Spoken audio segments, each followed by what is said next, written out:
Last paper बचा है and सबसे इजीएस्ट पेपर बचा है, BCE basic computer engineering. Legit बता रहा हूँ, इतना इजी पेपर है ना, तुमने सोचा नहीं होगा।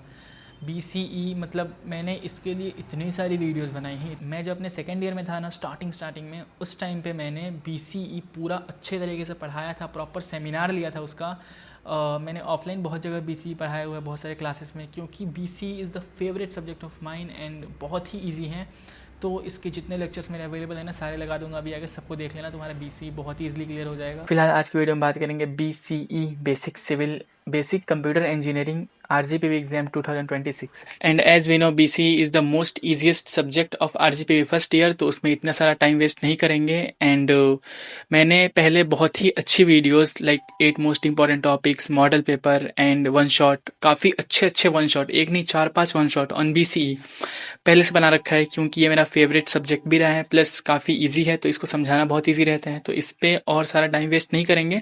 जो पुरानी वीडियोस है, जो कि काफ़ी अच्छी क्वालिटी की वीडियोस है, प्लस काफ़ी अच्छी क्वालिटी की इन्फॉर्मेशन है उसमें, तो उसी को लगा दे रहा हूँ यहाँ पे, एक एक करके सीक्वेंस में लगा दूंगा। चलो मैं सबसे पहले बता दे रहा हूँ कि इस वीडियो में तुमको मिलने क्या वाला है, ठीक है। सबसे पहले तुमको मिलेगा sample paper, 8 most important question for BCE RGPV, and वो बहुत बहुत बहुत ज़्यादा इंपॉर्टेंट होगा। उसके बाद मिलेगा एक वन शॉट, जिसमें कंप्लीट इन्फॉर्मेशन एंड RGPV में कैसे लिखना है, यहाँ से उठा के वहाँ छाप दोगे, complete detailed information with explanation मिलेगा, ठीक है।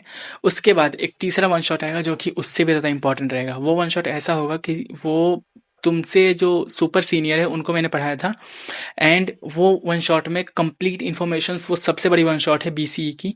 तो अगर हाफ वीडियो तक लाइक 30-40 मिनट वीडियो तुम देखोगे, उसके बीच में तुमको अगर कंप्लीट समझ में आ गया BCE, तुमको लग रहा है कि तुम 100% पास हो सकते हो, तब तो कोई दिक्कत नहीं है। लेकिन अगर तुमको आधी वीडियो देखने के बाद तुमको फिर भी समझ में नहीं आया कि BCE क्या हो रहा है एंड वीडियो में क्या समझ में आ रहा है नहीं आ रहा है, तब आधी वीडियो के बाद जो दूसरा वन शॉट आएगा ना, तब टोटल क्लियर हो जाएगा, क्योंकि वो पूरे टॉपिक्स रिपीट किए हैं मैंने, ठीक है। सबसे पहले सैंपल पेपर देख लो, 8 मोस्ट इंपॉर्टेंट क्वेश्चंस। ओनली 12 घंटे बचे हैं for BCE RGPV basic computer engineering, या फिर बोल ले 12 घंटे बचे हैं। 12 घंटे में सब कुछ कवर हो सकता है क्या? डेफिनेटली हो सकता है, क्योंकि ओनली थ्योरी पार्ट से बस रिमेंबर करना है, पढ़ना है और याद करना है, समझना है, और कुछ नहीं। इसमें प्रैक्टिकल चीज़ें बनाने वाली चीज़ें नहीं है, तो बस पढ़ लो, थोड़े बहुत डायग्राम्स समझ लो। डायग्राम्स वैसे नहीं जैसे ED में थे, बहुत इजी डायग्राम्स खुद से बनाने वाले, बस स्ट्रक्चर्स बनाने और कुछ नहीं।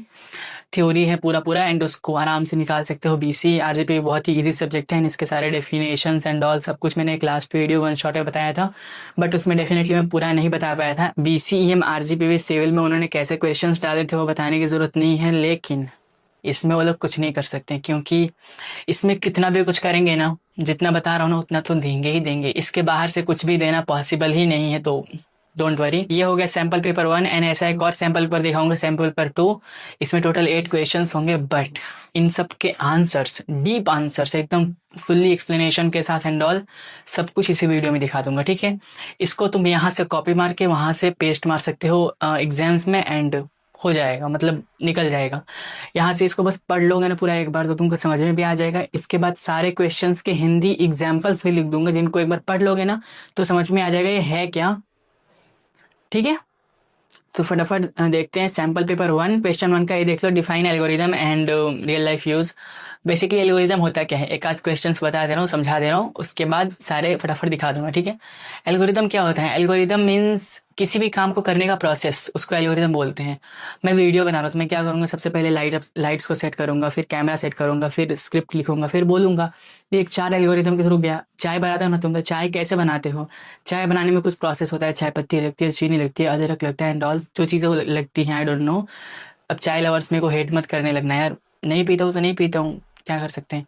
तो चाय बनाने का एक प्रोसेस होता है ना, जैसे तुम कॉलेज जाते हो तो कॉलेज जाने के सबसे पहले उठोगे, फिर ड्रेस पहनोगे, नहाओगे नहीं, आई नो डेट, तो ड्रेस पहनोगे एंड डायरेक्टली कॉलेज चले जाओगे, तो एक प्रॉपर एल्गोरिदम होता है ना, वैसे ही वो जो प्रोसेस होता है ना स्टेप बाय स्टेप, उसी को बोलते हैं एल्गोरिदम, ठीक है। क्वेश्चन 1 का ये देख लो, क्वेश्चन 1 का भी है basic features of C++। Basically C++ का बेसिक फीचर क्या होता है, वो होता क्या है C++, इसका आंसर दिखा दूंगा मैं। उसके बाद explain variables, data types, tokens, मतलब C++ के अंदर वेरिएबल्स क्या होते हैं, डेटा टाइप क्या होता है, टोकन्स क्या होते हैं, ऑपरेटर्स क्या होता है, बस वेरिएबल्स मैंने शायद लास्ट वीडियो में नहीं एक्सप्लेन किया है, मैं बता दे रहा हूँ, ठीक है। लास्ट वीडियो मैंने एक बना रखी है वन शॉट बीसी के ऊपर, उसमें मैंने बहुत सारी चीज़ें एक्सप्लेन कर दी हैं, लेकिन ये कुछ इंपॉर्टेंट पॉइंट्स जैसे वेरिएबल्स मैंने एक्सप्लेन नहीं किया, उसमें मेरे को याद है। वेरिएबल्स होता है लाइक एक बकेट की तरह बोल सकते हैं, एक बाल्टी होता है ना, जैसे एक बकेट की तरह बोल सकते हैं कि एक बाल्टी के अंदर हम कपड़े डाल देंगे तो वो बाल्टी के अंदर कपड़ा डल गया, ठीक है। तो वैसे ही वेरिएबल्स के अंदर हम किसी भी चीज़ को स्टोर कर सकते हैं, डेटा स्टोर कर सकते हैं। जैसे इसका ईजिएस्ट एग्जाम्पल बता रहा हूँ, ठीक है। अगर मैं लिखूँ नेम और इक्वल टू फारूक, तो नेम इक्वल टू फारूक, तो नेम एक वेरिएबल हो गया एंड इसके अंदर डेटा कौन सा है, फारूक। इसके अंदर डेटा कुछ भी चेंज हो सकता है, लाइक फारूक की जगह पे रेहान हो सकता है, सुहेल हो सकता है, कुछ भी हो सकता है, नेम कुछ भी हो सकता है, बट जो वेरिएबल है वो तो सेम रहेगा ना। वेरिएबल के अंदर डेटा चेंज हो सकता है, डेटा कुछ भी हो सकता है। तो डेटा तो रॉ होता है, लेकिन जो जिस चीज़ के अंदर स्टोर होता है ना, ये फारूक किसके अंदर स्टोर है, ये डेटा नेम के अंदर स्टोर है, ठीक है। एज, तो एज अगर 20 डाल दूँ अगर मैं, तो एज एक वेरिएबल हो गया, उसके अंदर डेटा है 20, समझ रहे हो। तो ऐसे बोलते हैं, इसको वेरिएबल्स बोलते हैं, ठीक है। Operators means plus minus multiply divide का जो मार्क होता है उसको ऑपरेटर्स बोलते हैं। ऐसे बहुत सारी चीज़ें हैं, सबका एक्सप्लेनेशन मैं दिखा दूंगा अभी। उसके बाद 2 का ये देख लो, ऑब्जेक्ट ओरिएंटेड प्रोग्रामिंग, ओओपी क्या होता है, बहुत इंपॉर्टेंट। उसके बाद 2 का भी देख लो, abstraction and polymorphism in OOP, OOP के अंदर एब्स्ट्रैक्शन एंड पॉलीमरिज्म क्या होता है। उसके बाद इसके कुछ कोड एग्जांपल्स जो कि मैं अभी दिखा दूंगा या फिर ग्रुप में भेज दूंगा, ठीक है। क्वेश्चन 3 का ये देख लो, write C++ program to convert binary numbers. Again एक चीज़ बता रहा हूँ, ठीक है। कोड एग्जांपल्स जैसे यहाँ पे नीचे लिखा हुआ है, मैं भेज दूंगा ग्रुप पे या फिर चैनल पे भेज दूंगा, ठीक है। बट इतनी इंपॉर्टेंट चीज़ें नहीं हैं। बहुत सारे स्टूडेंट्स ने मेरे को लाइक लास्ट मैंने 2 दिन से चेक किया, बहुत सारे कमेंट्स इससे रिलेटेड ये है कि भैया कोड जल्दी से भेज दो, कोड भेज दो। बीसीई मीन्स थ्योरी चीज़ें बहुत है, बेसिक कंप्यूटर इंजीनियरिंग है, इसमें थ्योरी में बेसिक थ्योरी बहुत है, कोड उतना नहीं पूछता है, तो कोड के पीछे भाग के थ्योरी वेस्ट मत करो। ईडी का पेपर हुआ, फिर बहुत सारे स्टूडेंट्स ने मेरे को ये बोला भैया हम पूरा ड्राइंग पढ़ के गए थे, लाइक स्केल्स पूरा पढ़ के गए थे, प्रोजेक्शन का, सॉलिड का, एंड बहुत सारे ड्राइंग्स पढ़ के गए थे, लेकिन थ्योरी पढ़ के नहीं गए थे, थ्योरी लिख भी नहीं पाए, क्योंकि पहले ड्राइंग बनाने में उलझ गए, 2.5 घंटे निकल गए, थ्योरी नहीं लिख पाए। क्यों यार, मैंने बोला था ना, थ्योरी आता है, एटलीस्ट जो इजी चीज है उसको नहीं करना, तुम लोग को टफ के पीछे भागना है, जो इजी बता रहा हो उसको करना पहले। बहुत सारे स्टूडेंट्स ने थ्योरी पढ़ाई नहीं, जो कि थ्योरी इतना अच्छा सा आया था, तो जिन्होंने थ्योरी किया होगा उनके थ्योरी से ही पास हो जाएंगे। वैसे ही इसमें बेसिक कंप्यूटर इंजीनियरिंग में थ्योरी बहुत इनफ है, 70 मार्क्स के लिए थ्योरी बहुत इनफ है। कोड बता दूंगा एक आध जो इंपॉर्टेंट कोड्स है, लेकिन उतने नहीं आते हैं, ठीक है। जितने आते हैं इंपॉर्टेंट मैं भेज दूंगा। उसके बाद 3 का ये देख लो, राइट C++ प्रोग्राम, देखो ये इंपॉर्टेंट है, ये आ सकता है, ये बहुत इंपॉर्टेंट है, तो इसके लिए मैं इंपॉर्टेंट भेजूंगा। Write C++ program to convert binary number to decimal. 3 का भी देख लो, difference between 1 dimensional and 2 dimensional. 4 का ये है नंबर सिस्टम क्या होता है, बाइनरी नंबर सिस्टम क्या होता है, and octal decimal number system क्या होता है। उसका 4 का भी देख लो, define bit byte and all. Bit क्या होता है, जैसे बाइट मेगाबाइट होता है ना, MB जो यूज़ करते हैं, इतने MB की स्पीड से चल रही है, वो होता है मेगाबाइट। Gigabyte means GB। तो इन सब की एक्सप्लेनेशन भेज दूंगा। उसके बाद 5 का ये देख लो, ब्लॉक डायग्राम के ऊपर पूछा है। 5 का B देख लो, एक्सप्लेन रैम रोम कैचे ये सब क्या होता है। उसके बाद 6 का ये देख लो, व्हाट इज़ माइक्रोसॉफ्ट ऑफिस, इसका डेफिनेशन पूछा है, एंड पावर पॉइंट का डेफिनेशन पूछा है। पावर पॉइंट का डेफिनेशन आने के चांसेस बहुत हाई हैं। 6 का भी देख लो, differentiate between software application and hardware application. इन इसका एक्सप्लेनेशन मैंने सुबह ग्रुप में भेज दिया ऑलरेडी, देख लेना। उसके बाद 7 का ये देख लो, फंक्शन ओवरलोडिंग क्या होता है देख लेना, ऑपरेटर ओवरलोडिंग क्या होता है ये देख लेना। उसके बाद 7 का भी देख लो, DOS क्या होता है, DOS अटैक, ये मैंने एक्सप्लेन कर रखा है पहले। 8 का ए देख लो, what is DBA, database architecture, कई बार इसे घुमा के पूछ देता है, what is DBMS, database management system. 8 का बीड है, database, what is database transaction. खत्म, स्क्रीनशॉट ले लिया होगा तुमने। सैम्पल पेपर 1 खत्म, सैम्पल पेपर 2 बता दे रहा हूँ, एंड उसके बाद अपन इन सबका आंसर देखेंगे, ठीक है। सैम्पल पेपर 2 का क्वेश्चन 1 है, right short notes on remote sensing. बहुत इंपॉर्टेंट, रिमोट सेंसिंग होता क्या है, मैं शायद लास्ट वीडियो में बताना भूल गया क्योंकि लेट हो रहा था मेरे को, तो मैंने उसका एक्सप्लेनेशन तो लास्ट वीडियो में दे रखा है, बट यहाँ पे भी दे दूंगा। रिमोट सेंसिंग बेसिकली उसका कॉन्सेप्ट बता रहा हूँ क्या होता है। हम जैसे गूगल मैप्स सबने यूज़ किया है ना, गूगल मैप्स, तो गूगल मैप्स पे मान लो कि ये तुम्हारा घर है, ठीक है, जहाँ पे मैं बैठा हूँ ये तुम्हारा घर है, फिर जहाँ पे भी तुम अभी बैठे हो तुम्हारा घर है, ठीक है।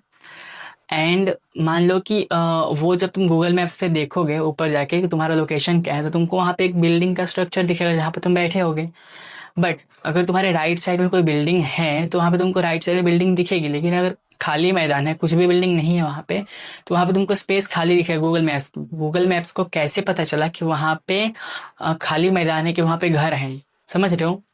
तुम अपने राइट साइड में, या फिर तुम अगर रोड पे जूम करोगे तो रोड पे देखोगे कोई गाड़ी का मतलब बाइक लगी होगी, कोई कोई कार लगी होगी, तो उसका स्ट्रक्चर दिखाता है। कभी देखना गूगल मैप्स पे जूम करके, रोड पे जूम करोगे ना तो रोड पे कार एंड बाइक्स दिखती हैं। गूगल मैप्स पे अगर तुम सैटेलाइट मोड पे जाओगे तो वो चीज़ें गूगल मैप्स को कैसे पता कि यहाँ पे कार खड़ी है, यहाँ पे बाइक खड़ी है, या फिर यहाँ पे घर है, यहाँ पे मैदान है, यहाँ पे खाली जगह है, यहाँ पे मस्जिद है, यहाँ पे मंदिर है, उसको कैसे पता? ये सब चीज़ें पता चलती है रिमोट सेंसिंग के थ्रू, सैटेलाइट के थ्रू। उसी को बोलते हैं, ठीक है? इसी एग्जाम्पल है बस। क्वेश्चन 1 का बी देख लो, व्हाट इज क्लाउड कंप्यूटिंग, मैंने बता रखा है ऑलरेडी। उसका 2 का ए देख लो, what is ISO OSI model, मैंने एक्सप्लेन कर रखा है लास्ट वीडियो में। टीसीपी आईपी मॉडल उसी का दूसरा। 3 है कंप्यूटर एप्लीकेशंस क्या होते हैं, मैंने एक्सप्लेन कर रखा है। उसके बाद how are computers used in e business and e commerce, basically business में कैसे यूज होता है कंप्यूटर एंड ऑल। 4 का ए देख लो, what is social media's role in e commerce, explain. Social media का रोल क्या होता है ई कॉमर्स बिजनेस में। उसके बाद 4 का बी देख लो, explain the importance of online feedback. Basically इसको एक हिंदी एग्जाम्पल से समझा रहा हूँ, ठीक है? अमेज़न से कोई प्रोडक्ट मंगाओगे तुम, ठीक है, या फिर फ्लिपकार्ट से ऑर्डर कर रहे हो, तो उस वो प्रोडक्ट आया तुम्हारे पास एंड उसका रिव्यू कैसा है, मान लो बहुत अच्छा प्रोडक्ट है, तो तुम क्या करोगे? एकदम खुश हो जाओगे एंड खुश होकर जाके अमेज़न पे या फिर फ्लिपकार्ट पे अच्छा रिव्यू दे दोगे। तो उस अच्छे रिव्यू की वजह से जब कोई दूसरा इंसान प्रोडक्ट खरीदेगा तो उसको क्या एक सेटिस्फेक्शन हो जाएगा कि हाँ, इस इंसान ने प्रोडक्ट खरीदा है, उसको अच्छा लगा है, तो मैं भी खरीद सकता हूँ। या फिर अगर तुम नेगेटिव रिव्यू दे दोगे तो जो दूसरा कस्टमर है वो नहीं खरीदेगा प्रोडक्ट, क्योंकि ऑलरेडी तुमने नेगेटिव रिव्यू यहाँ पे डाल रखा है। तो वही पूछ रहा है कि explain the importance of online feedback and social engagement in marketing. समझ गए? 5 का A explain different types of data structures. 5 का B what are computer security habits, good computer security habits देख लेना। 6 का ए देख लो, ईमेल स्पूफिंग मैंने बता रखा है लास्ट वीडियो में। उसके बाद 6 का B differentiate between internet and intranet. देख रहे हो काफ़ी कॉम्प्लिकेटेड क्वेश्चंस आने के चांसेस बहुत हाई, क्योंकि पूछा है 2 बार। Difference between internet and intranet, इन दोनों के बीच में डिफरेंस क्या होता है देख लेना, अभी दिखा दूंगा। 7 का है एक्सप्लेन www, हम लोग बहुत बार यूज़ करते हैं जब ब्राउज करते हैं तो गूगल पे सर्च करते हैं www, इसका मतलब क्या होता है? World wide web. इन सब का एक्सप्लेनेशन में दे दूंगा। उसके बाद 7 का भी देख लो, different types of software licenses. उसके बाद क्वेश्चन 8 कंप्यूटर को डेली लाइफ में यूज़ करने के ऊपर है बस, और कुछ नहीं है। और ये हो गया डन, 2 सैम्पल पेपर्स खत्म। इन दोनों के आंसर्स दिखा दे रहा हूँ एंड इसमें एक्सप्लेन करने जैसा कुछ था नहीं, जितना एक्सप्लेन करने लायक था मैंने कर दिया है। जितनी इंपॉर्टेंट चीज़ें थी, जितना तुमको जानना ज़रूरी था, उसके बाद ये सारे आंसर्स हो गए। इनको बस रीड करना है, ठीक है? कुछ नहीं करना है। क्वेश्चन 1 को ए 1 का भी बस तुम देखना, इनको बस रीड करना, ठीक है? Again I am repeating, screenshot लेना, रोकना, पॉज करके स्क्रीनशॉट लेना एंड रीड करना, और कुछ नहीं करना, रीड करना, ठीक है? तो यहाँ पे सैम्पल पेपर 1 के लिए मैं दिखा रहा हूँ। 1 का ए डिफाइन एल्गोरिदम वाला क्वेश्चन जो है उसका आंसर देख लो, ये है पूरा।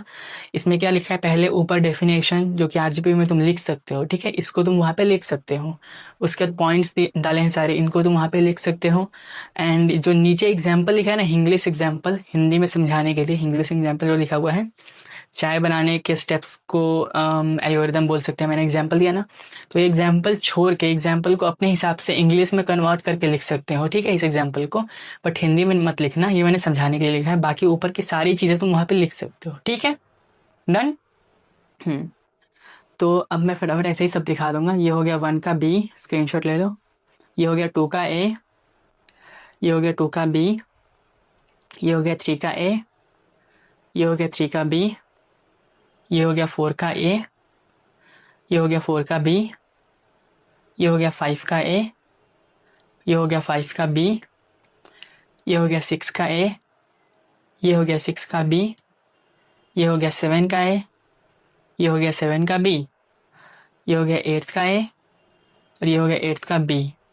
डन, सैम्पल पेपर 1 खत्म। और ये हो गया सैम्पल पेपर 2 के लिए क्वेश्चन 1 का ए, क्वेश्चन 1 का बी, क्वेश्चन 2 का ए, क्वेश्चन 2 का बी, 3 का ए, और ये नीचे उसका थोड़ा सा पार्ट बच गया था, 3 का बी, 4 का ए, 4 का बी, 5 का ए, 5 का बी, 6 का ए, 6 का बी, 7 का ए, 7 का बी, 8 का ए, 8th का बी। और ये जो क्वेश्चन है 8th का बी, ये बहुत इंपॉर्टेंट है। What is mobile computing? Basically mobile से कंप्यूटर वाली कौन सी चीज़ें हैं जो हम लोग कर सकते हैं, बहुत इंपॉर्टेंट।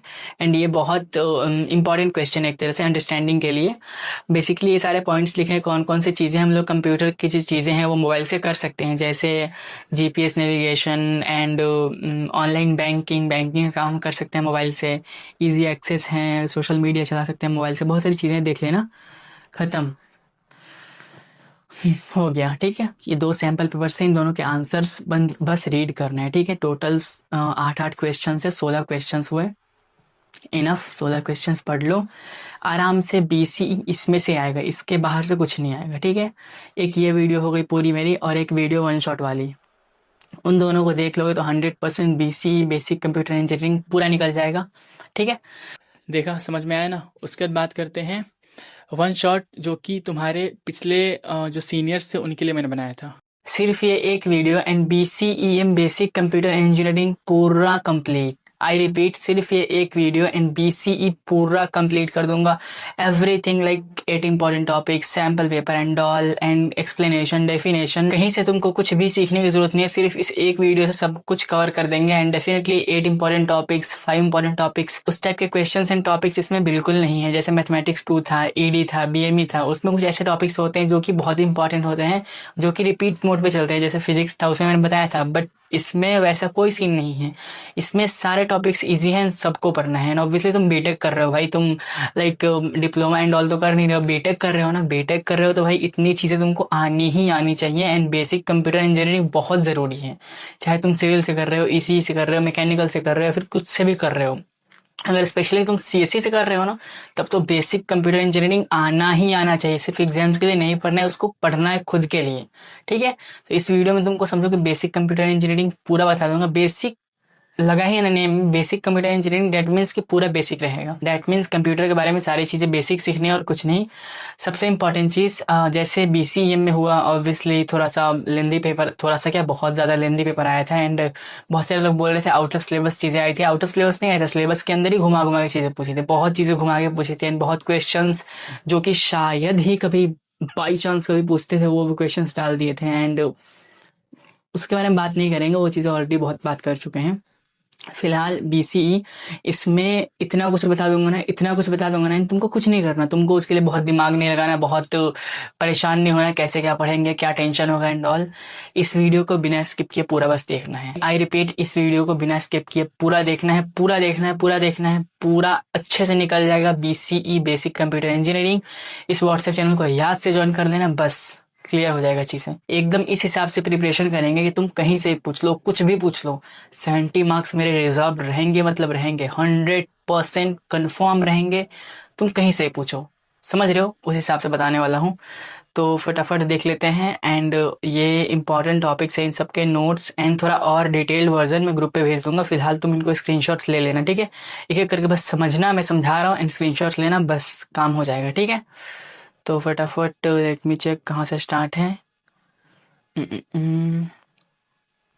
सबसे पहले explain the various kind of looping statements. And ये जितने मैं टॉपिक्स बताऊंगा ना, ये 2024, 2023, 2022, 2019, 2021, 2020, 2018, 2017, 2016 सबके क्वेश्चन पेपर्स पे बेस्ड है। एंड सबके रिपीटेड क्वेश्चंस नहीं है, रिपीटेड क्वेश्चंस नहीं है, ये हैं ऑल द क्वेश्चंस। लाइक जितने रिपीट हुए हैं, जितने 2 बार आए हैं, जितने 3 बार आए हैं, लाइक 2015 से लेके अभी तक के जितने क्वेश्चंस आए हैं ना, आज तक जितने भी क्वेश्चंस इन्होंने कितना भी घुमा के पूछा है, सारे क्वेश्चंस इसमें मैंने डाल दिए हैं। एंड सबको मैंने एक्सप्लेन किया है एक एक करके। इन सब का डेफिनेशन भी दिया है प्रॉपर, एंड हिंदी में एग्जाम्पल दिया है। इनको बस पढ़ना है और कुछ नहीं करना, बस पढ़ना है, 100% क्लियर हो जाएगा, ठीक है।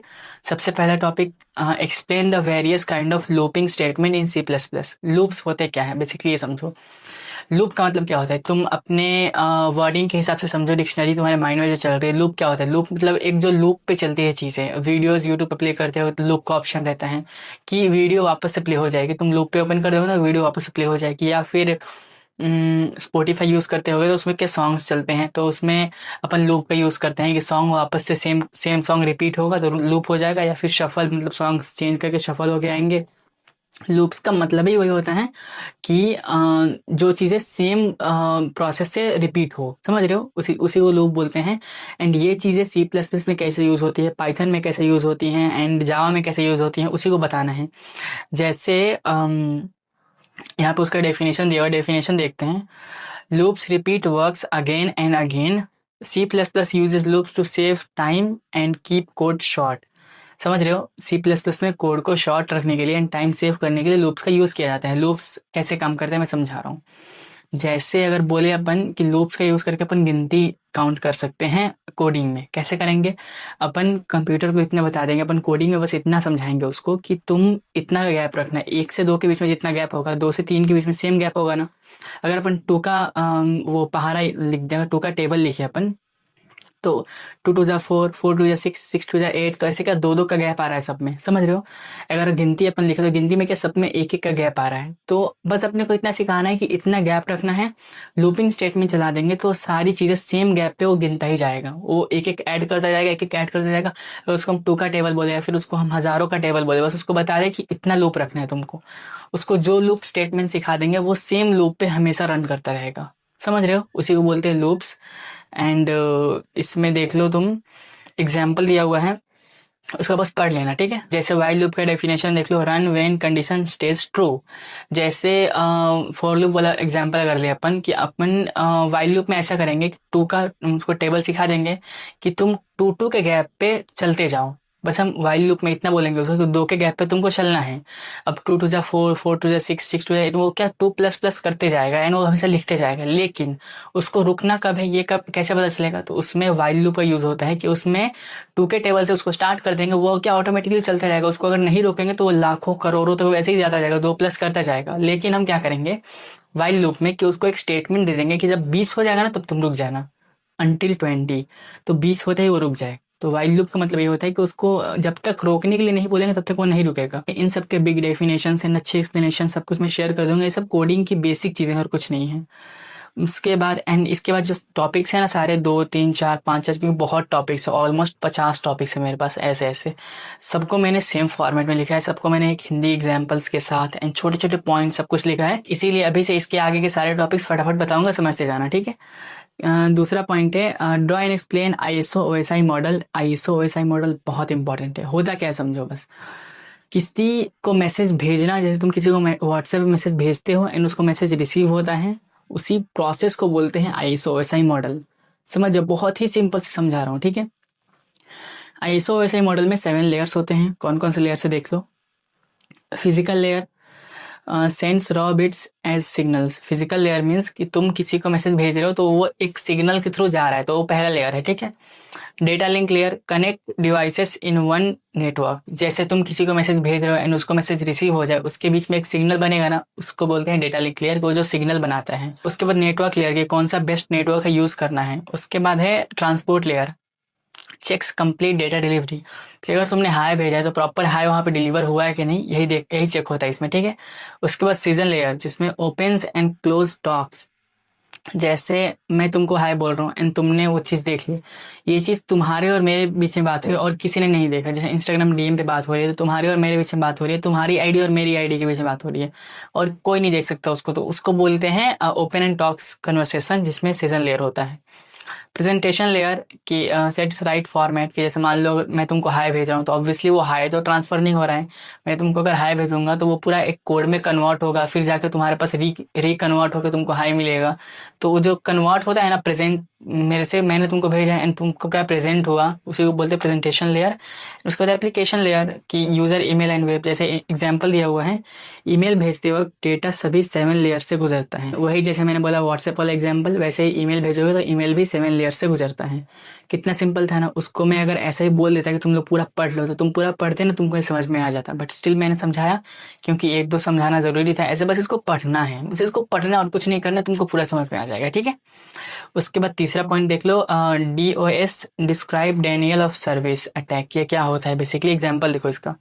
स्कूल के गेट पर भीड़ लग जाए तो स्टूडेंट्स अंदर नहीं जा सकते। DOS attacks stops a website by sending fake traffic. It blocks real users from using this site. समझ रहे हो? जैसे अगर तुम गूगल पे कुछ सर्च करोगे एंड गूगल पे मान लो कि वो वेबसाइट अगर रियल नहीं है, तो गूगल तुमको एक वार्निंग देता है कि ये वेबसाइट रियल नहीं है, या फिर accept all the cookies from this website. तो तुमको पता चलेगा कि वेबसाइट में कुछ गड़बड़ है, तो तुमको गूगल वार्निंग कर रहा है। या फिर तुम कोई ऐप इंस्टॉल करोगे तो तुमको तुम्हारा जो फ़ोन है वो वार्निंग देता है कि फ़ोन मतलब ये ऐप हार्मफुल हो सकता है, इसको इंस्टॉल करने से तुम्हारे फ़ोन में प्रोटेक्शन वार्निंग आता है। उसके बाद जो तुम इंस्टॉल करो तुम्हारी मर्जी है, बट तुमको एक वार्निंग मिलती है ना। उसके बाद explain the organisation of computer, बहुत important definition. Computer organisation shows how parts work together. Main parts are input, process, storage, output. Points पढ़ो इसके। Input unit takes user data, basically सारे पार्ट्स मिलकर कैसे काम करते हैं, जैसे सीपीयू हो गया, ग्राफिक्स कार्ड हो गया एंड मेमोरी कार्ड हो गया, माउस हो गया, कीबोर्ड हो गया, मॉनिटर हो गया, सब कुछ मिलकर कैसे काम करता है उसी को बोलते हैं ऑर्गेनाइजेशन ऑफ कंप्यूटर। जैसे एग्जांपल देखो, अगर मैं तुमको बोलूँ कि ये लो मॉनिटर है, तुमको मॉनिटर दे रहा हूँ, लैपटॉप नहीं है, ओनली मॉनिटर है, स्क्रीन है, मैं तुमको बोलूँ ये लो, तो तुम उसको यूज़ कर पाओगे? नहीं कर पाओगे ना, क्योंकि उसमें ऑब्वियसली ना कीबोर्ड है, ना माउस है, ना सीपीयू है, कहाँ से यूज़ होगा? या फिर ओनली एक माउस दे दो, ये लो यूज़ करो, या फिर ओनली कीबोर्ड दे दो, उसका कोई यूज़ ही नहीं आएगा ना। तो ऑर्गेनाइजेशन ऑफ कंप्यूटर मीन्स कि सारी चीज़ें मिल के जब साथ में काम करती है ना, उसी को बोलते हैं ऑर्गेनाइजेशन ऑफ कंप्यूटर।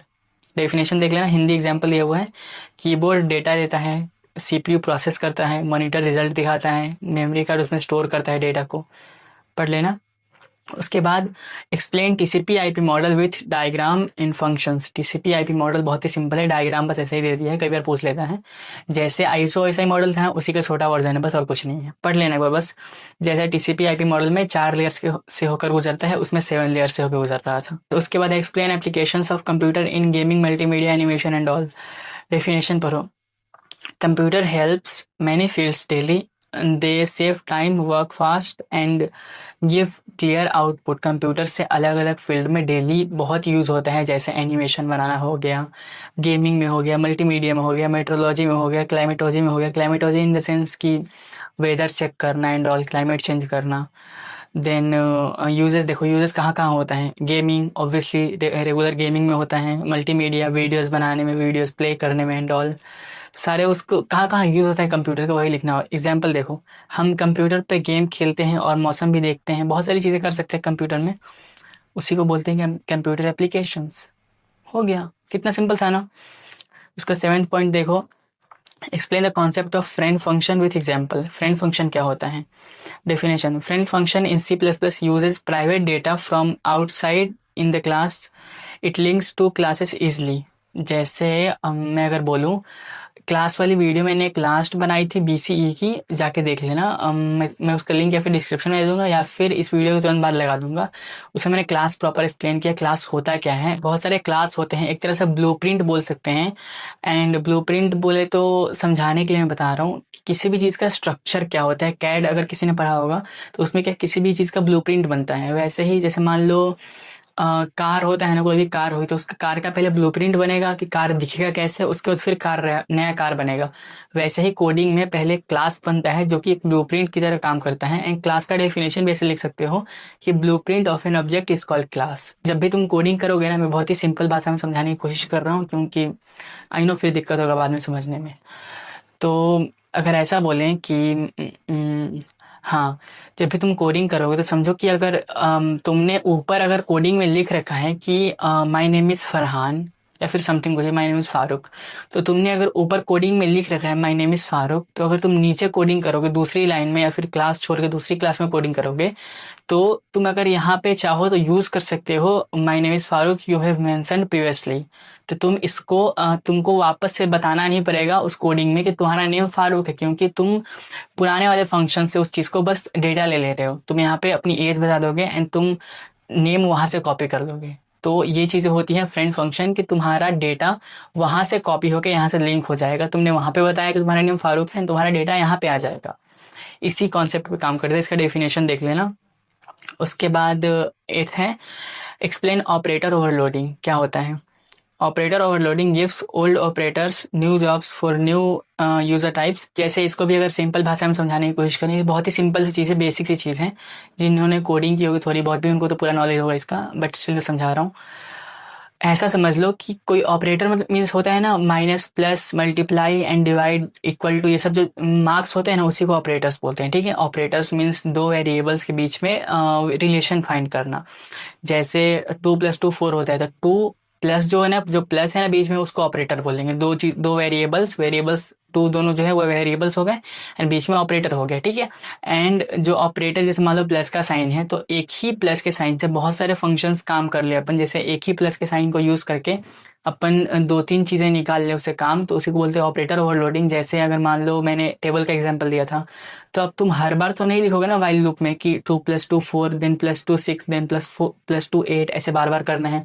तुम बस एक बार बता दोगे एंड उस चीज को बार बार रिपीट कर लेगा खुद से। तो इसमें क्या हो रहा है कि एक ही बार प्लस यूज हो रहा है एंड वो बार बार ओवरलोड हो रहा है। बस इतने ही टॉपिक्स में इतना लंबा वीडियो हो गया, आई डोंट नो कितनी लंबी वीडियो है, तो फटाफट बताते हैं। Write program for C++ convert to binary to decimal. Basically कई बार पूछ देता है कि बाइनरी से डेसिमल में कन्वर्ट करने के लिए कौन सा कोड होता है, उसको लिख दो।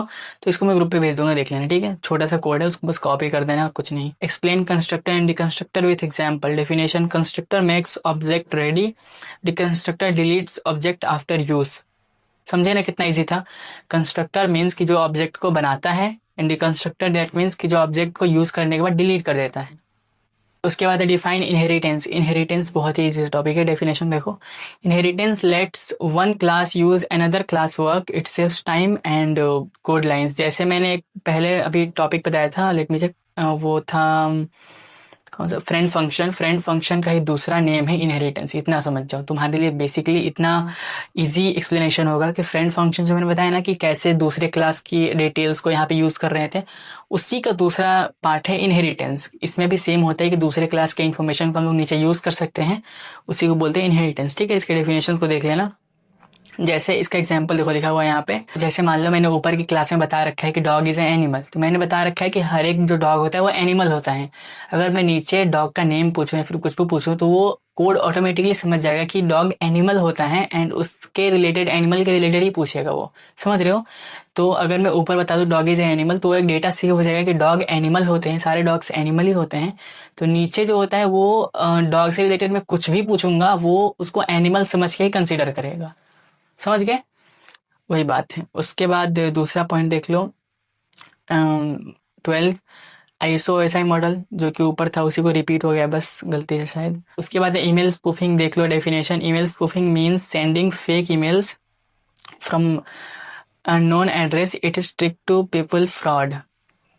जैसे ऑब्वियसली ईमेल सेंड करना एंड फेक ईमेल्स भेजना, लेकिन नोन एड्रेस से। जैसे मान लो कि अगर तुमको कॉलेज से मेल आता है कि इंस्टेंट कॉलेज आओ, अगर तुम चेक करो वहाँ पे एड्रेस कॉलेज का डला हुआ है, तो तुम डेफिनेटली भागोगे। अगर तुम पास में हो तो तुम कॉलेज भागोगे जल्दी से, क्योंकि वो ईमेल कॉलेज से आया है, कॉलेज के ईमेल से आया है, ऊपर एड्रेस कॉलेज का डला हुआ है, तो तुम ऑब्वियसली भागोगे। तो वैसे कि किसी तुम्हारे जानने वाले एड्रेस से अगर तुमको कोई फेक ईमेल आती है, उसी को बोलते हैं ईमेल स्पूफिंग। Explain DOS। अरे यार ये भी रिपीट क्यों हो गया DOS। उसके बाद डेटाबेस आर्किटेक्चर, वो क्या होता है pro. Database architecture shows how data is saved and used. It keeps data safe and easy. Example: school का स्टूडेंट रिकॉर्ड डेटाबेस में सेफ होता है। समझ रहे हो? डेटाबेस आर्किटेक्चर मीन्स जिसमें सारा डेटा सेफ रहता है, वो इधर उधर फैला हुआ नहीं है। डेटाबेस आर्किटेक्चर को ऐसे ही बोल सकते हैं कि जैसे मैं व्हाट्सएप चैनल पे कुछ भी शेयर करता हूँ तुम लोगों को, तो वो मेरे को पता है कि वो सारे स्टूडेंट्स के पास ही रहेगा। चाहे वो कितना भी चीज़ें शेयर कर दूँ, वो सब स्टूडेंट्स के फ़ोन में ही होगा और कहीं नहीं जाएगा। ऑब्वियसली अगर मैं उसको स्टेटस पे लगा रहा हूँ, अपने व्हाट्सएप पे स्टेटस पे लगा रहा हूँ, सबको अगर एवरीवन सीन करके डाल रहा हूँ, ऑब्वियसली वो मेरे रिलेटिव्स के पास भी जाएगा, एंड जो जो मतलब व्हाट्सएप पे होंगे सबके पास जाएगा। फिर अगर मैं उसको इंस्टा पे डालता हूँ, तो इंस्टा पे जो जो ज्वाइंट है सबको जाएगा। बट अगर मैं उसको ग्रुप पे डाल रहा हूँ, तो ओनली जो जो व्हाट्सएप ग्रुप पे ज्वाइंट है, ओनली उसी को जाएगा। तो उसको बोलते हैं डेटाबेस आर्किटेक्चर, जहाँ पे डेटा सेफ रहता है एंड लिमिटेड रहता है। Write down pros and cons of cloud computing. Pros and cons का मतलब क्या होता है समझ रहे हो ना? कई बार ऐसा होता है कि एडवांटेजेस एंड डिसएडवांटेजेस उसी का नेम चेंज करके लिख देता है प्रोस एंड कॉन्स। तो इसका मतलब तुमको समझना पड़ेगा, प्रोस एंड कॉन्स का मतलब होता है एडवांटेजेस एंड डिसएडवांटेजेस। ठीक है, उसके बाद क्लाउड कंप्यूटिंग का एडवांटेजेस एंड डिसएडवांटेजेस देख लो क्या होता है। बेसिकली क्लाउड कंप्यूटिंग होता क्या है ये समझ लो। Cloud computing means cloud storage, एक तरह से बोल सकते हैं। गूगल ड्राइव यूज़ किया होगा ना तुम लोगों ने, गूगल ड्राइव एक क्लाउड स्टोरेज है। उससे भी सिंपल बता रहा हूँ। अगर तुमने किसी को इंस्टा पे कोई फ़ोटो शेयर कर दी, तो तुम्हारे फ़ोन से फ़ोटो डिलीट भी हो सकती है, कुछ भी हो जाए, तुम्हारा फ़ोन भी चेंज कर दो तुम नए फ़ोन में इंस्टा लॉगिन करोगे तो वो फ़ोटो वहाँ पे अवेलेबल रहेगी ना उसके डीएम में, क्योंकि तुमने क्लाउड स्टोरेज पे अपलोड कर दिया है। वहाँ पे इंस्टा का क्लाउड स्टोरेज है जहाँ पे तुम किसी फ़ोन में जाओ, कितना भी डिलीट कर दो वो वहाँ से डिलीट नहीं होगा। या फिर अगर तुम्हारी आईडी में तुमने बहुत सारी स्टोरेज लगाई है, तो अगर अचीव में जाओगे तो अचीव में सारी स्टोरेज दिख जाती है, प्रीवियस 2 साल 3 साल 5 साल पुरानी, कितने भी साल पुरानी, जितनी पुरानी आईडी होगी सारी स्टोरेज दिख जाएंगी। तो वो सारी चीज़ें अचीव में सेव्ड हैं।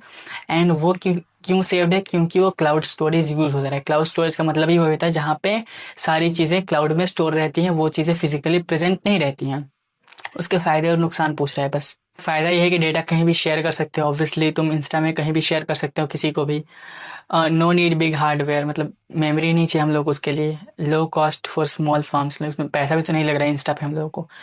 एंड कॉन्स उसके कौन कौन से, मतलब always need good internet, obviously हमेशा इंटरनेट चाहिए उसको एक्सेस करने के लिए, तो उसका नुकसान बात यह है।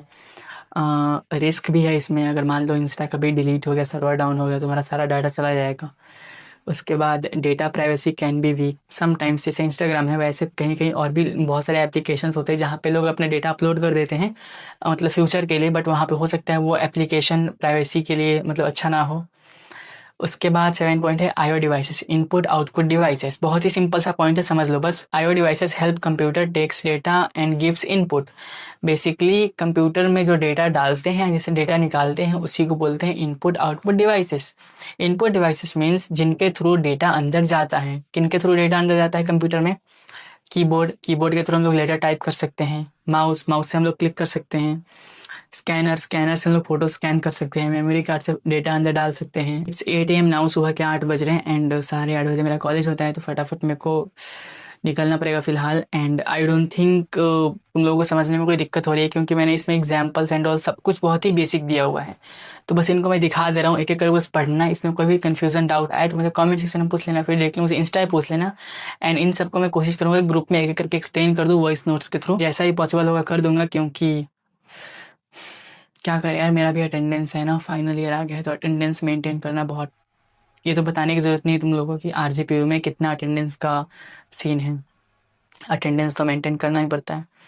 तो फटाफट देखो, मैं दिखा रहा हूँ कि करके, बस इनको स्क्रीनशॉट ले लेना, एक एक करके बस पढ़ना पूरा समझ में आएगा, ठीक है।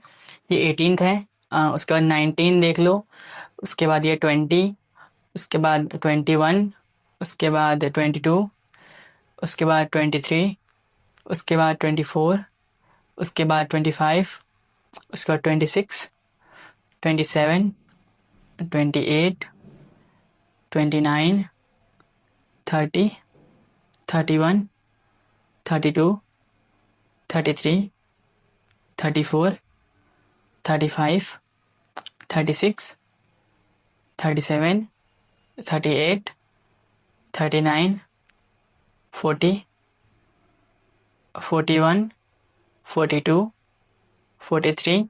बहुत सारी चीज़ें रिपीट में हैं, इसमें बहुत सारी चीज़ें रिपीट में हैं। 44, 45, 46, 47, 48, ये हो गया टोटल 48। एंड इससे बहुत सारी चीज़ें रिपीट पे हैं, इसीलिए तुम लोगों को दिख रहा होगा इतना सारा।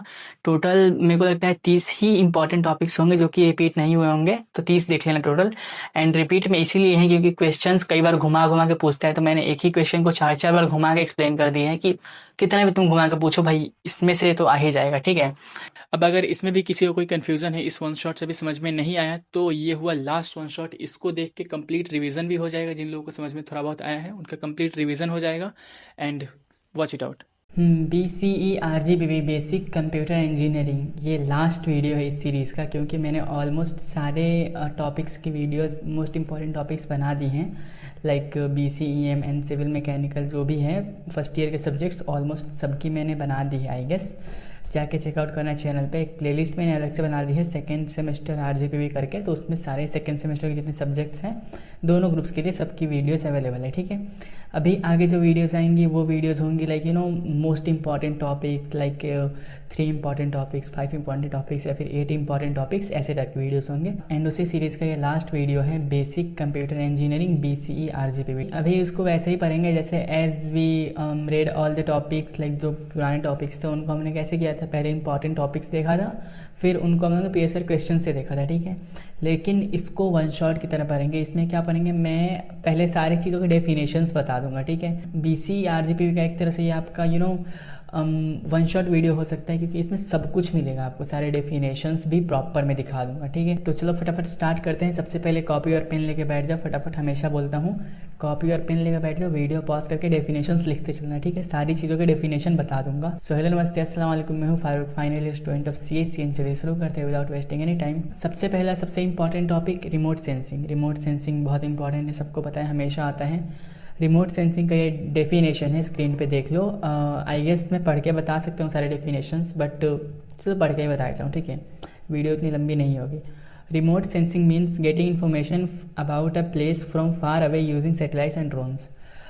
जैसे रिमोट सेंसिंग का मतलब होता है कि सैटेलाइट एंड ड्रोन्स जो भी मतलब स्पेस में चलते हैं, उनके थ्रू जो भी हम लोग गूगल मैप्स यूज़ करते हैं ना, तो कैसे गूगल मैप्स में कोई भी लोकेशन अगर तुमको अभी USA देखना हो, यूरोप देखना हो या फिर लंदन देखना हो, तुम गूगल मैप से सर्च करोगे, तुमको सारी चीज़ें दिख जाएंगी। रोड्स क्या क्या है, चर्च कहाँ कहाँ है, मंदिर कहाँ है, सब कुछ तुमको दिख जाएगा, ठीक है। तो ये चीज़ें कैसे पॉसिबल है, ये चीज़ें हैं रिमोट सेंसिंग के थ्रू पॉसिबल है, ठीक है। और क्या होता है, जैसे इसमें एक एग्जाम्पल दिया हुआ है इसरो का। इसरो जो इंडिया का है, ISRO uses remote sensing to monitor crops in India. जैसे क्या होता है कि मान लो इंडिया में तुम्हारे घर का मैप है, ठीक है, तुम्हारे घर का एक नक्शा बना हुआ है या फिर एक स्ट्रक्चर थोड़ा बहुत तो बना ही होगा, ठीक है। तो इन फ्यूचर अगर तुम अपने घर के बाजू में, अगर तुम्हारे घर के बाजू में कुछ खाली मैदान है, कुछ भी नहीं है वहाँ पे, तुम वहाँ पे एक घर बनाओगे, तो आने वाले 2 से 4 महीनों में या फिर 6 महीनों में वहाँ पे एक घर अपडेट हो जाएगा। तो तुम बताने तो नहीं गए गवर्नमेंट को कि तुमने वहाँ पे एक घर बनाया हुआ है, ना ही तुमने किसी भी एम्प्लॉय को, ना ही तुमने इसरो में मैसेज करके बताया, ना ही तुमने गूगल मैप्स को मैसेज करके बताया कि तुमने एक घर बनाया हुआ है बगल में। बट स्टिल वहाँ पे एक घर का स्ट्रक्चर कैसे आ गया, क्योंकि ये हुआ पॉसिबल सैटेलाइट के थ्रू। सैटेलाइट के थ्रू ये चीज़ें अपडेट होती रहती हैं, इसी को बोलते हैं रिमोट सेंसिंग, ठीक है। आई होप क्लियर हो गया होगा अभी तक। इसका डेफिनेशन है, फटाफट डेफिनेशन लिख लेना, स्क्रीनशॉट मत लेना, ठीक है। स्क्रीनशॉट से कुछ नहीं होता, कई बार बता चुका हूँ, हमेशा बताता हूँ, इस वीडियो में बोल रहा हूँ स्क्रीनशॉट से कुछ नहीं होता है, एक्सपीरियंस से बता रहा हूँ, ठीक है। फाइनल ईयर स्टूडेंट हूँ, 3 साल से इन चीज़ों का एक्सपीरियंस कर चुका हूँ। स्क्रीनशॉट्स पड़ जाते हैं, ख़त्म हो जाते हैं, वो सड़े सड़े वैसे ही रह जाते हैं। जो चीज़ें कॉपी में लिख लोगे ना, वो हमेशा याद रहते हैं। कॉपी में लिख लेना पॉज करके। उसके बाद दूसरा पॉइंट, अगर तुमको बैक नहीं लगाना है, तो अगर बैक लगवाना है तब तो भाई तुम कैसे भी लिखो, कोई दिक्कत नहीं है। जो मैं टॉपिक्स बताऊँगा ना, डेफिनेटली आएंगे, 100% कन्फर्म है, इनको लिख लेना। दूसरा IO devices, input output devices क्या होते हैं इसके बारे में लिखना है। इसका डेफिनेशन ये है, input devices gives data to the computer, like जिन भी डिवाइसेस के थ्रू डेटा कंप्यूटर के अंदर जाता है उनको बोलते हैं इनपुट डिवाइसेस। जिनके थ्रू डेटा कंप्यूटर के अंदर जाता है, जिसमें इनपुट होता है, जैसे इनपुट होता है अपने माउस के थ्रू मतलब तुम एक राइट क्लिक करोगे तो कंप्यूटर के अंदर राइट क्लिक होगा। कैसे तुमने डेटा यहाँ से दिया, वहाँ पे क्लिक हुआ। पेन ड्राइव में तुमने कुछ भी डेटा रखा, पेन ड्राइव को तुमने वहाँ पे लगाया, तो ऐसे। या फिर इसमें जो ऑप्शन दिया हुआ है कीबोर्ड भी मतलब बाहर से हम लोग डेटा टाइप करते हैं और कंप्यूटर के अंदर अपडेट होता है। तो कोई भी मतलब मशीन या फिर कोई भी डिवाइस जो बाहर से कनेक्टेड होता है, कंप्यूटर से बाहर से डेटा सेंड करता है, उसको बोलते हैं input devices. And output devices show results like monitor. जैसे आउटपुट डिवाइस जो होता है वो रिजल्ट्स को बताता है। जैसे मान लो तुमने कीबोर्ड पे F प्रिंट किया, ठीक है, तो कीबोर्ड तो बाहर है कंप्यूटर से, तुमने इस पर F डाला तो कंप्यूटर के अंदर F टाइप हो गया। तो ये है इनपुट डिवाइस, वो है आउटपुट डिवाइस, ठीक है। एक एग्जांपल दिया हुआ है, ATM हैज़ बोथ, मतलब ATM के अंदर दोनों चीज़ होती है, input and output.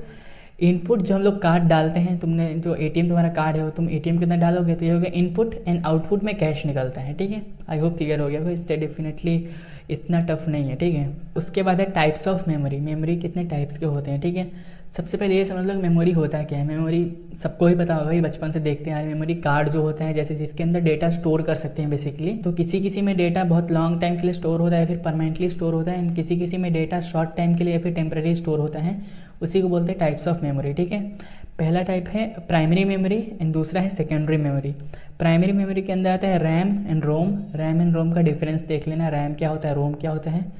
Random access memory at, I think RAM मतलब होता है random access memory and ROM मतलब रीड ओनली मेमोरी, ठीक है। एंड सेकेंडरी होता है HDD एंड SDD।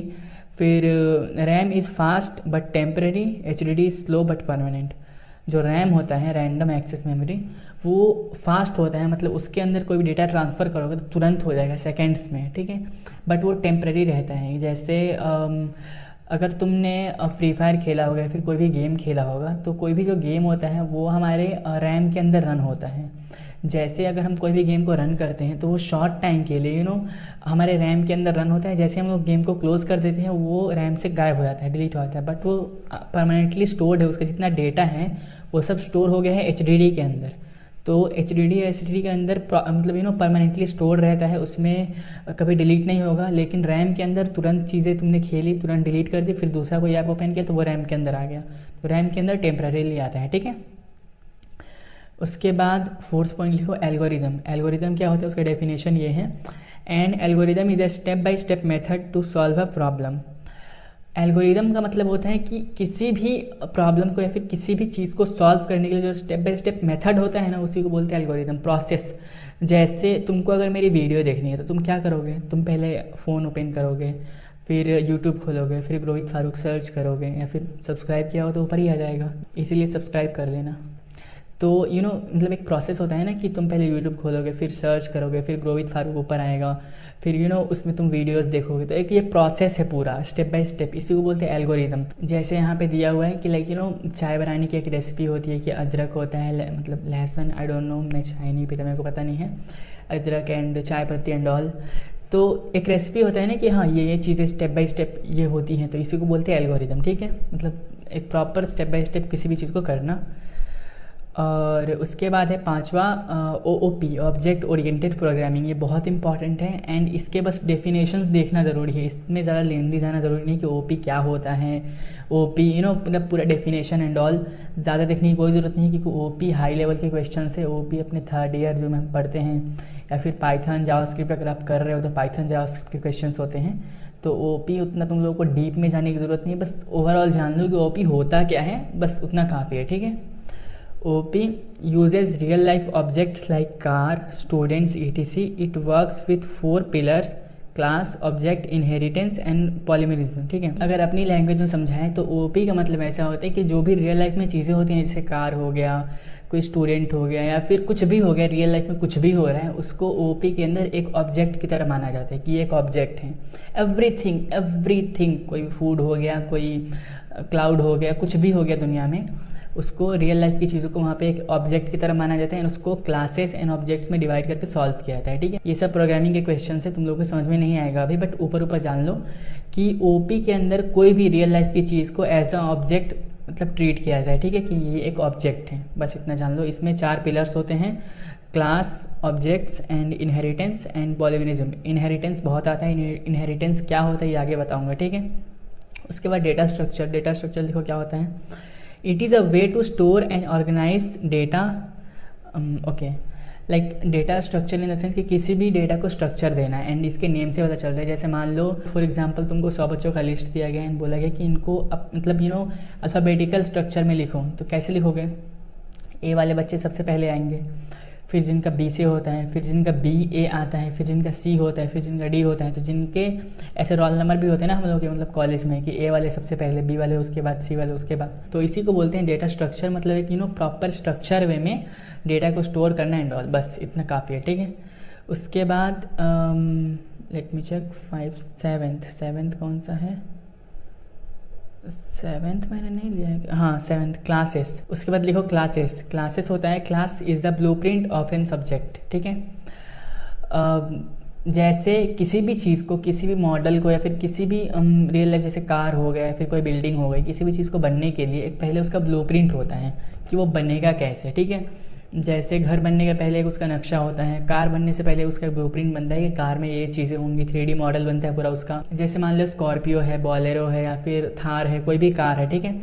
तो कार का नेम तुमको पता है तो ऑब्जेक्ट है, ठीक है। जैसे मान लो इसमें ऑप्शन दिए हुए हैं मारुति एंड स्कॉर्पियो, ये ऑब्जेक्ट हैं, बट इसका ब्लूप्रिंट क्या है? ब्लूप्रिंट इसका बेसिक मॉडल तो कार ही है ना, सब तो है ही कार, इसमें 4 चक्के हैं, एक मतलब स्टीयरिंग है, तो ये एक मॉडल तो कार का ही बना है, उसमें अलग अलग नेम्स बस हो गए हैं। तो ऑब्जेक्ट अलग अलग हो सकते हैं, बट उसका जो ब्लूप्रिंट है, उसका जो बेस मॉडल है वो होता है क्लास, ठीक है। I hope you understand. उसके बाद बात करें अपन फंक्शन ओवरलोडिंग। फंक्शन ओवरलोडिंग लिखो, using same functions name but different inputs. जैसे जब भी आप प्रोग्रामिंग करोगे, जैसे आप बेसिक प्रोग्रामिंग भी करोगे, लाइक C++ हो गया, फिर पाइथन के बेसिक्स भी करोगे, तो उसमें क्या होता है, फंक्शंस बनाने पड़ते हैं एंड वेरिएबल्स बनाने पड़ते हैं। जैसे वेरिएबल्स क्या होता है कि वेरिएबल्स भी एक क्वेश्चन इंपॉर्टेंट है, आता है हमेशा। वेरिएबल्स इन द सेंस कि किसी भी वेरिएबल्स को एक कंटेनर की तरह ले सकते हैं। मान लो वेरिएबल्स एक कंटेनर है जिसके अंदर हम डेटा स्टोर कर सकते हैं। तो अगर मैंने एक नेम का वेरिएबल बना रखा है, तो मैंने लिखा नेम इक्वल टू एंड उसके अंदर मैंने अपना नेम लिख दिया MD फारूक खान। फिर मैंने एक दूसरा वेरिएबल बनाया एज, उसके अंदर मैंने अपना एज रख दिया। तो इन फ्यूचर कभी भी अगर मेरे को ज़रूरत पड़ेगी, लाइक कि मेरे को अपना नेम प्रिंट करना है, तो मैं लिखूँगा ओनली प्रिंट नेम और प्रिंट एज। तो क्या कि जो मेरे नेम के अंदर का जो डेटा होगा ना वो प्रिंट हो जाएगा। एज के अंदर कुछ भी हो सकता है, 20, 23, 19, 15 कुछ भी हो सकता है। एज तो बस एक वेरिएबल है, उसके अंदर डेटा कुछ भी हो सकता है, और मैं प्रिंट जब एज करूँगा तो उसके अंदर जो भी डेटा होगा वो प्रिंट हो जाएगा। I hope you get it. इतना तो समझ में आ रहा होगा मैं क्या बोल रहा हूँ। तो सेम फंक्शंस अगर उसी में, जैसे मान लो मैंने नेम यूज़ किया, तो सेम वेरिएबल सेम फंक्शंस अगर ऐसे यूज़ कर लेंगे डबल में, उसी को बोलते हैं फंक्शन ओवरलोडिंग, ठीक है। Using same functions name but different inputs, मतलब इनपुट्स अलग अलग है। मान लो किसी में एज 15 डली है, किसी में 20 डली है, बट उसके नेम सेम है, ठीक है। तो उसको बोलते हैं फंक्शन ओवरलोडिंग। उसके बाद है TCP/IP मॉडल। TCP/IP मॉडल बहुत इंपॉर्टेंट है एंड बहुत ही ईजी है। TCP/IP model is a 4-layer network model used in network. It ensure data goes correctly from the sender to receiver, ठीक है। सेंडर से रिसीवर में, जैसे मान लो व्हाट्सएप पे तुम किसी को कोई मैसेज कर रहे हो, तो व्हाट्सएप पे पहले क्या होता है कि जैसे मान लो तुमने मैसेज टाइप किया, ठीक है, फिर तुमने सेंड किया, तो पहला स्टेप हो गया, सेंड हो गया तुम्हारे थ्रू, फिर उसको डिलीवर होता है, समझ रहे हो। दूसरा स्टेप में उसको डिलीवर होता है, तीसरे स्टेप में वो सीन करते हैं। तो तुमने सेंड किया, उसने रिसीव किया, फिर उसने सीन किया। तो वैसे ही सेंडर से लेकर रिसीवर तक के मैसेज भेजने में एक मॉडल का यूज़ होता है जिसको बोलते हैं TCP/IP मॉडल। एंड इसमें 4 लेयर्स होते हैं, देख लेना, बहुत ही ईजी से होते हैं, तो हो जाएगा, ठीक है।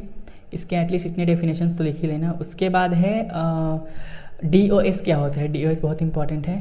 Denial of Service, attack where hacker sends too many request and shuts down the website. Flipkart crashes during big sale due to overload.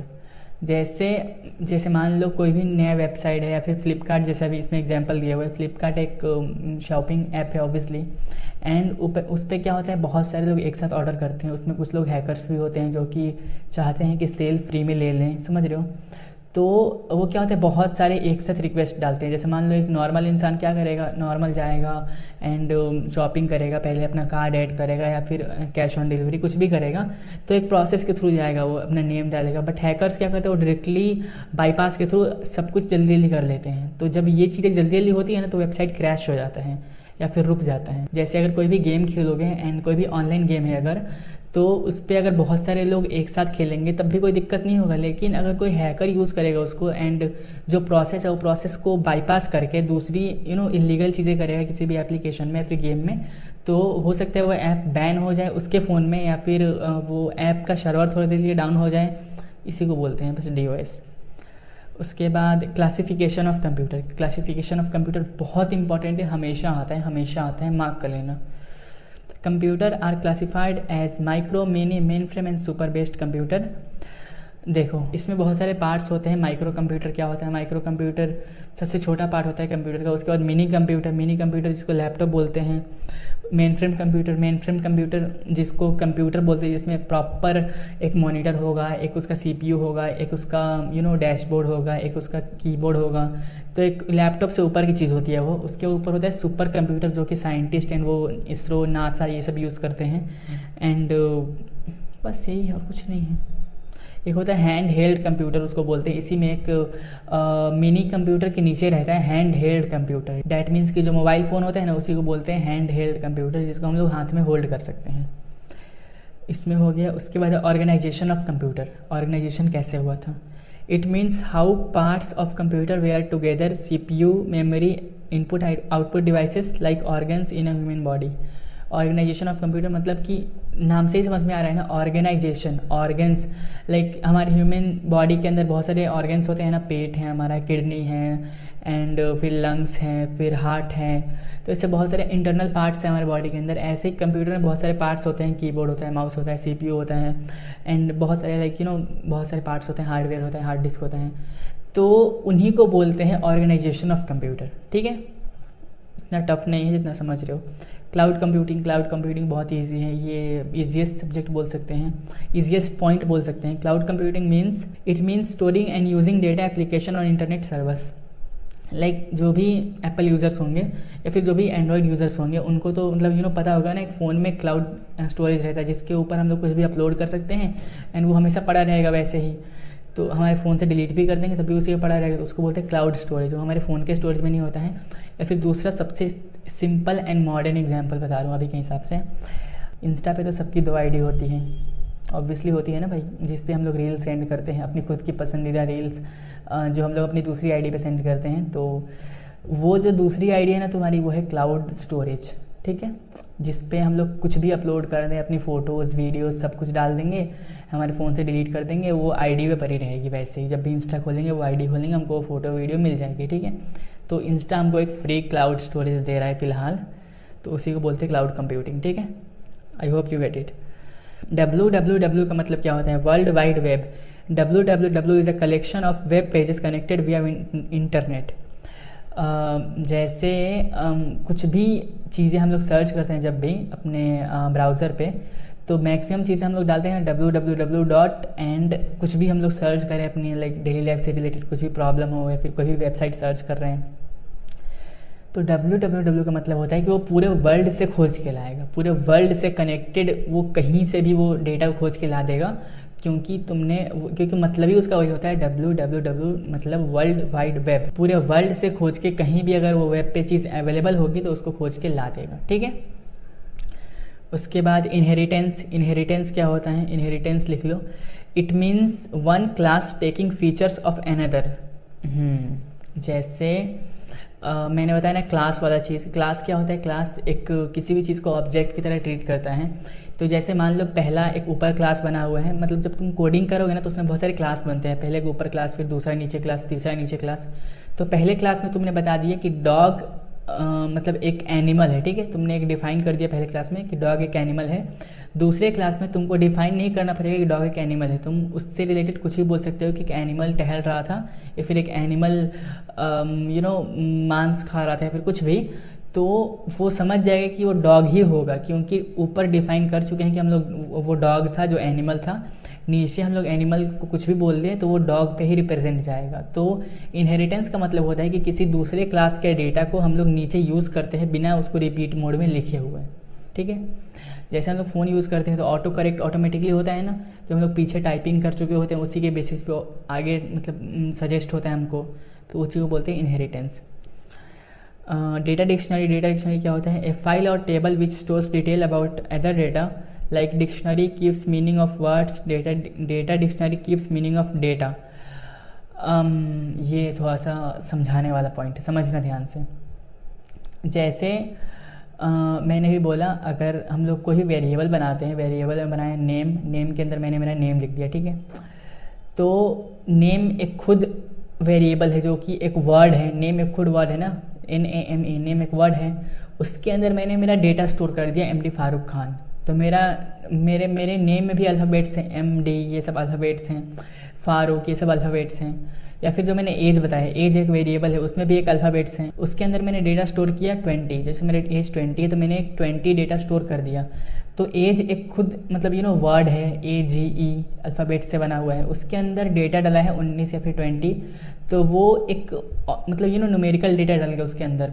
तो डेटा डिक्शनरी का मतलब ये होता है कि किसी डेटा का मतलब कोई और डेटा होता है। अगर आगे फ्यूचर में मैं कभी भी नेम और एज प्रिंट करूँगा तो मेरा नेम जो भी है, मेरी जो एज है वो प्रिंट हो जाएगी नीचे, क्योंकि मैंने ऊपर डेटा के नेम पे मतलब असाइन कर दिया है कि नेम की जगह पे ये बोलना है और एज की जगह पे ये बोलना है। तो आगे मैं फ्यूचर में बस बोलूँगा मेरी नेम और एज बताओ, तो वो मेरे को खोज के बता देगा कि नेम पे क्या डेटा डाला हुआ था, एज पे क्या डेटा डाला हुआ था। तो वही बोल रहे हैं कि अलग अलग डेटा का अलग मीनिंग खुद से क्रिएट जो हो जाता है उसको बोलते हैं डेटा डिक्शनरी। तो इस तरह से डेटा डिक्शनरी काम करता है। एंड पाइथन या फिर जावास्क्रिप्ट कुछ भी आप सीखोगे तो उसमें अलग अलग वर्ड्स के अलग मीनिंग होते हैं प्रोग्रामिंग के अंदर, तो उसी चीज़ को लिखा गया है, ठीक है। Data dictionary like dictionary keeps meaning of words, data dictionary keeps meaning of data, ठीक है। I hope you get it. उसके बाद है ISO OSI मॉडल, बहुत इंपॉर्टेंट है, बहुत इंपॉर्टेंट है। इट हैज़ 7 लेयर्स, ये 7 लेयर्स पे होता है। Send receive data over network, each layer has specific work, sending, routing, converting. जैसे TCP IP मॉडल था ना, वैसा ये भी है। TCP IP model and ISO OSI model मैंने अभी रिसेंट किसी वीडियो में एक्सप्लेन किया था, शायद मैंने दूसरे चैनल पे किया होगा। बहुत ही ईजी से टॉपिक है ये भी। OSI ISO मॉडल, ये 7 लेयर्स होते हैं इसमें, एंड TCP IP में 4 लेयर्स होते हैं, ठीक है। बहुत ही ईजी लेयर्स होते हैं, देख लेना ChatGPT पे। उसके बाद एरे क्या होता है, एरे देख लेना, उसका डेफिनेशन ये है। एंड आई गेस वीडियो काफ़ी लंबी हो गई है, तो डेफिनेशन एरे का है, बस इनफ, इतने ही डेफिनेशन है टोटल। आई गेस 15 to 16 होंगे। एंड ये बहुत इंपॉर्टेंट है, प्रीवियस ईयर के किसी भी ईयर के क्वेश्चन पेपर उठा के देख लो, 2023, 2022, 2019, 70 मार्क्स कन्फर्म है इन टॉपिक्स से, ठीक है। अगर तुमने इतने टॉपिक्स पढ़ लिए तो 50% मार्क्स तो कहीं नहीं जा रहे हैं 50 मार्क्स। तुम किसी भी ईयर के क्वेश्चन पेपर को उठा के देख लो, इतने टॉपिक्स आएंगे ही आएंगे, ठीक है। तो आई डोंट थिंक अभी कोई भी कन्फ्यूज़न है वीडियो में, कोई भी कन्फ्यूज़न है तो वीडियो को फिर से देखो, समझो, क्योंकि वीडियो बहुत इंपॉर्टेंट है, इतने टॉपिक्स इनफ हैं। एंड मिलते हैं किसी अच्छी इन्फॉर्मेटिव वीडियो में, तो वीडियो को लाइक करना, चैनल सब्सक्राइब करना। ये थे complete one shots, complete information about BCE। I don't think कोई कन्फ्यूज़न एंड डाउट होगा। कोई भी कन्फ्यूज़न एंड डाउट है तो डायरेक्टली मुझे इंस्टा पे पूछ लेना। एंड इस व्हाट्सएप चैनल को यहाँ से ज्वाइन कर लेना, यहाँ पे मैं कंप्लीट इन्फॉर्मेशन शेयर करता रहता हूँ। मिलते हैं 6 महीने बाद, साल भर बाद, या फिर I don't know. Bye, take care. Subscribe कर लेना।